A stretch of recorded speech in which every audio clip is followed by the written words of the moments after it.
PSC ആണെങ്കിലും SSC ആണെങ്കിലും മാത്സിന് നമ്മൾക്ക് സമയമെടുക്കും അല്ലേ? അപ്പോൾ നമുക്ക് ഈ മൾട്ടിപ്ലിക്കേഷൻ എങ്ങനെയാണ് സിമ്പിളായിട്ട് ചെയ്യുന്നതെന്ന് നോക്കിയാലോ? വായോ. ഇപ്പോൾ ഇത് നോക്കൂ, 32 × 18 നമുക്ക് ചെയ്ത് വരുമ്പോൾ എങ്ങനെയാണ് ഇത്രയും സ്റ്റെപ്പ് ചെയ്ത് വരുമ്പം കിട്ടത്തുള്ളൂ. പക്ഷെ നമുക്കതിനുള്ളൊരു സിമ്പിൾ ടെക്നിക്ക് ഈ ബോക്സ് വെച്ച് ഞാൻ പഠിപ്പിക്കാം. നമുക്കാദ്യമേ 32 × 18 ചെയ്യണം. എഴുതി. അപ്പോൾ ഇനി ഇങ്ങോട്ട് നോക്കിക്കോ. ആദ്യമേ എന്താ ചെയ്യണ്ടേ? ഇത് തമ്മിൽ ഇൻറ്റു ചെയ്യണം. നോക്കിക്കേ, 2 × 8 എത്രയാണ്? 16.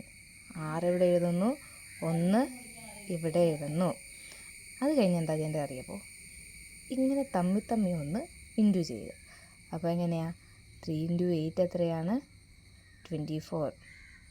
1 × 2 എത്രയാണ്? 2. 24 × 24 + 2 ചെയ്യണം. ഇത് തമ്മിൽ മൾട്ടിപ്ലൈ ചെയ്തിട്ട് അതിൻ്റെ കിട്ടുന്ന ആൻസറിനെ പ്ലസ് ചെയ്യണം. അപ്പോൾ 24 + 2 എത്രയാണ്? 26. 26 + 1 ഇവിടുത്തെ ആ സിസ്റ്റർ എഴുതുമ്പോൾ 27. 7 ഇവിടെ എഴുതുന്നു, 2 ഇങ്ങോട്ടും എഴുതുന്നു. അത് കഴിഞ്ഞ് എന്താ ചെയ്യേണ്ടത്? അടുത്ത സ്റ്റെപ്പ് ഇത് തമ്മിൽ ഇൻറ്റു ചെയ്താൽ മതി. എന്ന് പറയുമ്പോൾ എന്താ? 1 × 3 എത്രയാണ്? 3. 3 + 2 5. അപ്പോൾ 576 കിട്ടുന്ന കണ്ടോ? മനസ്സിലായില്ലെങ്കിൽ കമൻറ്റ് ചെയ്താൽ മതി.